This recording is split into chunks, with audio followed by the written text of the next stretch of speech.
देखो, जो मैं आप करके आया हूँ वहाँ पे, उधर मैंने जितनी चीज़ें बताई ये सब चीज़ें मेरे फेवरेबल आउटकम की थी। शुरुआत से मेरे को हमेशा से ये लगता है कि 9 दिन अनफेवरेबल और 1 डे फेवरेबल। मेरी केमिस्ट्री हमेशा से एक सेम फंडामेंटल या सेम प्रिंसिपल पे काम करती है। जहाँ दुनिया मुंह मार रही है वहाँ मुंह मत मारो। दुनिया अगर भला कर रही है तो तुम और बेहतर रूप से भला करो, ठीक है। हमेशा से मैं अपना करेक्टर एक ह्यूमन का ही रखा है। ह्यूमन का मतलब कि बढ़िया करने का, बेहतर लोगों की मदद करने का, परंतु वो मदद भी ऐसी कि थोड़ा डिफरेंट स्टाइल से। मैं अपनी ज़िंदगी में स्ट्रगल इसलिए रखता हूँ अनफेवरेबल कि 9 दिन के बाद एक दिन जो प्रोडक्टिव होगा उस दिन ऐसा दिखाऊंगा दुनिया को कि दुनिया उस समय यूँ कहेगी this is impossible, but this is management. Productive management ऐसे ही वर्क करता है कि 9 दिन अनफेवरेबल 1 डे फेवरेबल। जब मैं माँ गया तो माँ भी मेरा यही वर्क करा। मैं इतने टाइम से नहीं गया था तो मेरे अंदर एक वो हो रही बार बार कि मैं फल की इच्छा इन चीज़ों के पीछे पड़ रहा कि मुझे चाहिए ग्रोथ चाहिए। यही चीज़ है कि चेंज में 2 चीज़ें आती है, एक ग्रोथ और एक अनडेवलपमेंट, ठीक है। एक डेवलपमेंट और एक अनडेवलपमेंट। तो अनडेवलपमेंट में 9 दिन जाता हूँ, पर एक दिन डेवलपमेंट इसलिए चाहता हूँ ताकि मैं चेंज हो सकूँ। मेरी 2 फॉर्म है, यदि मैं चेंज नहीं हुआ हर बार तो मैं धीरे धीरे घुटने लग जाऊँगा ये जगह, ठीक है। इसलिए मैं ना तो प्रोडक्टिव रहता मैक्सिममली ना वो, मैं ज़्यादातर इरेगुलर रहता हूँ। बट जब मुझे प्रोडक्टिव बनना होता है मैं एक दिन रेगुलर बन जाता हूँ। This is the principle. First principle यह है कि मेरे सामने 8 कुंडलियाँ और 8 कुंडलियों में से मैं खुद एक 9वीं कुंडली हूँ जो धागे रूपी रूप में है। चीज़ों को स्टेबल करता है, चीज़ों को फंडामेंटलाइज करता है, देन उसे एग्जीक्यूट करता है। मेरे लिए मनी कोई ज़्यादा मैटर नहीं करती। थोड़ी मनी कमाई उसी से ज़्यादा मनी कमा लूँगा बिकॉज मैं ब्राइट मनी को ज़्यादा प्रायोरिटी देता हूँ। फर्स्ट ऑफली सर्कमस्टेंस में आने के बाद मैं धीरे धीरे सर्कमस्टेंस से इतना इन्फ्लुएंस होता था, मेरी मानसिकता बदल जाती है। पर जब मेरा एक थोड़ा वे ऑफ टाइम बदलता है, जैसे कि आज 9वीं है, मैंने पहले भी आई थी कि 9वीं के दिन मैं आकलन करता हूँ। तो ये चीज़ जब मैं सर्कमस्टेंस बदल जाता हूँ और चेंज करता हूँ तो मैं उस टाइम पे एक शिव रूपी मतलब स्थायी रूप में या ध्यान रूपी रूप में कह रहा होता हूँ कि जो हुआ वो बेहतर हुआ। डेवलपमेंट मैं चाहूँ अपना डेवलपमेंट आसानी से कर सकता हूँ, हर टाइम कर सकता हूँ। पहले मुझे मौका इसलिए नहीं मिला क्योंकि उस टाइम पे मैं मैनेजिंग टेक्निक्स नहीं लिख पाता था। अब मैं एक एग्जीक्यूटर हूँ तो अपने आप मुझे मौके मिलेंगे कमाने के, साधन के। That is my creation. लोग कहते हैं भाग्य भाग्य भाग्य भाग्य भाग्य नाम की कोई चीज़ नहीं होती। भाग्य सिर्फ आपके द्वारा लिखा जाता है। यदि आपकी कलम में इतनी ताकत है कि वो भाग्य विधाता की लिखी हुई चीज़ें बदल सके तो आप बदल सकते हो।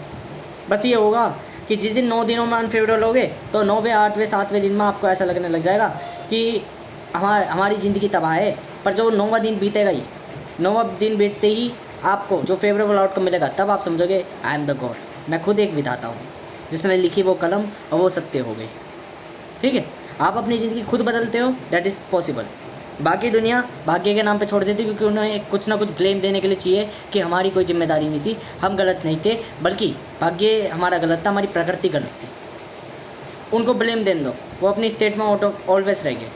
हम उनसे थोड़ा अलग है, हम उनसे थोड़ा डिफरेंट है। बस एक चीज़ हमेशा ध्यान रखो, ओनर एक होता है, एम्प्लॉयज़ बतेरे होते हैं।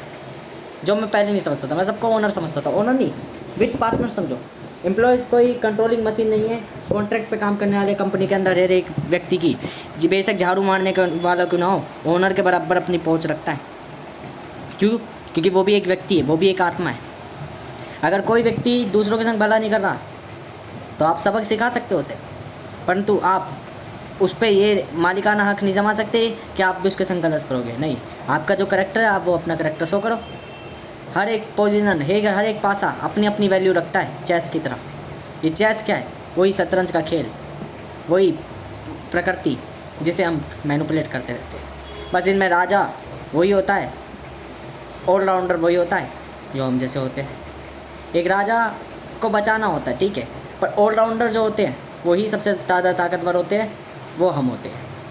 हम हर एक पहलू को समझते हैं, हर एक पहलू को काटना समझते हैं, हर एक पहलू को खेलाना समझते हैं, और हम वही बुद्धिमान व्यक्ति होते हैं। मेरी माने का अकबर राजा था इसलिए भाग्य क्या बोलते हैं अकबर के साथ था। इसलिए देखो बीरबल कितना भी बुद्धिमान क्यों ना हो, बुद्धिमान ही बढ़िया है, भाग्य बड़ा है, तो वो भाग्य को कहते हैं। मैं कहता हूँ बुद्धिमान ही बढ़िया, बिकॉज अकबर जाना जाता है बीरबल के नाम से, ना कि बीरबल जाना जाता है अकबर के नाम से। फर्स्ट ऑफली अकबर भाग्य से थोड़ा अमीर था, इस कारण से वो उसी जन्म में अमीर रहा। परंतु बीरबल वो बुद्धि से अमीर था, इसी कारण जन्मों जन्मों तक अमीर रहा। हम जैसे एंटरप्रेन्योर, हम जैसे विधाता है, जन्मों जन्मों तक मंदिरों में पूजे जाते हैं। फिर मेरी माँ कह रही वो भगवान के करीब अपने आप को पहुँचा के दिखा रहा है। ये उनकी मान्यता है, क्योंकि विदेश के लोग तो सीधी सी बात यही है, विदेश के लोग जिनको पूछते न्यूटन वगैरह, वो हम जैसे पागल ही थे। हम जैसे दुनिया भर के, हम जैसे निकम्मों को ही, हम जैसे बवालों को ही यूँ क्या करते थे कि तुम किसी काम के नहीं, तुम घटिया हो, या हम घटिया है, हम पागल है। That is possibility. मैं इस दिन भी वहाँ पे इसलिए भी ज़्यादा नहीं रहता, बिकॉज शुरुआत में हर माया अपना रंग ऐसे दिखाती है जैसे कितना ही भली हो, धीरे धीरे वो अपने रंग रूप दिखाने लग जाती है। ठीक है, इसलिए ज़्यादा कहीं ना टिको फेवरेबल आउटकम पे। फेवरेबल आउटकम कभी किसी का ये नहीं है, अनफेवरेबल आउटकम ऑलवेज रहते हैं, बिकॉज अनप्रिडिक्टेबल वर्ल्ड है।